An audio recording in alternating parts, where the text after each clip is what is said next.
Ollaan Nöyrön Linnakesaarella. Tästä on Hanko suoraan länteen 35 kilometriä ja Turkuun on 70 kilometrin päässä luoteessa.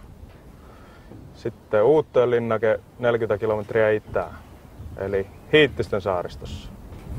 Ja saari on 3,5 kilometriä pitkä pohjois-eteläsuunnassa, 1,5 kilometriä idästä länteen.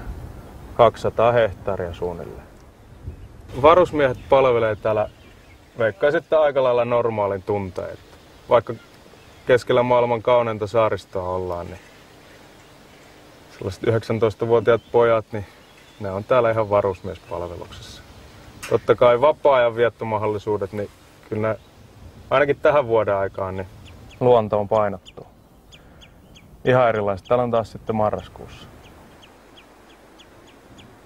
Tuo on musta komea tuo Länsirannan hiekkaranta ja ne merikaalit, kun siellä kasvaa. Ymmärsin, että se on suojelukohde, joo.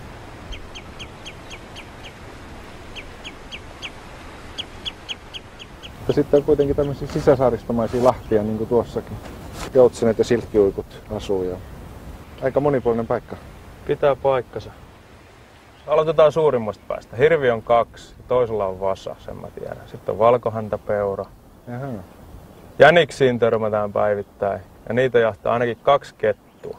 Toisella ketusta on 2 pentua. Joo. Ne on ihan kesyjäkin. Sitten fasaanit me nähtiin jo tuossa tullessa, mutta linnuista ei sen enempää. Sitä lintusaarnahan tää on taas ihan oma alue. Joo.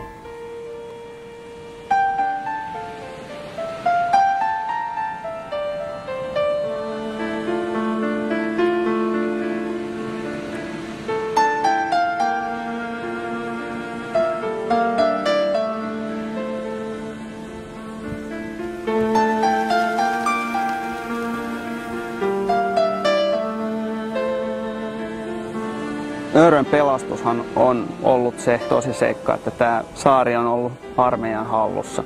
Et jos taas ollut siviilikäytössä tämä saari, niin olisi aika selvää, että täällä olisi kaikki rannat rakennettu täyteen kesämökkejä. Ja tuommoista 3 kilometrin hiekkarantaa saa ilman kesämökkejä pidettyä.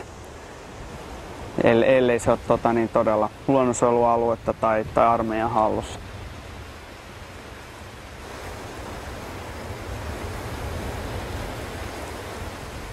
Yksi, mikä täällä pistää silmään, on sekä niin kuin lahopuun suuri määrä, paljon kääpiä ja niin poispäin.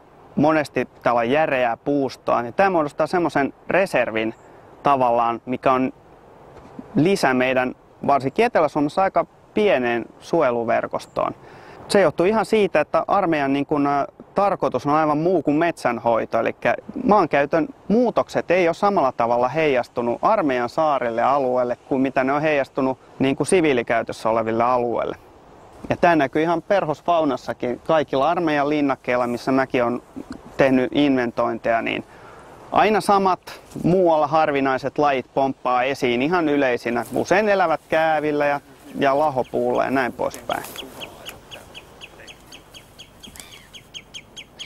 Tuo saaren helikopterikenttä on semmoinen, että se on arvokkaimpia pienlentokenttiä, mitä Suomessa on, niin uhanalaista lajistoltaan.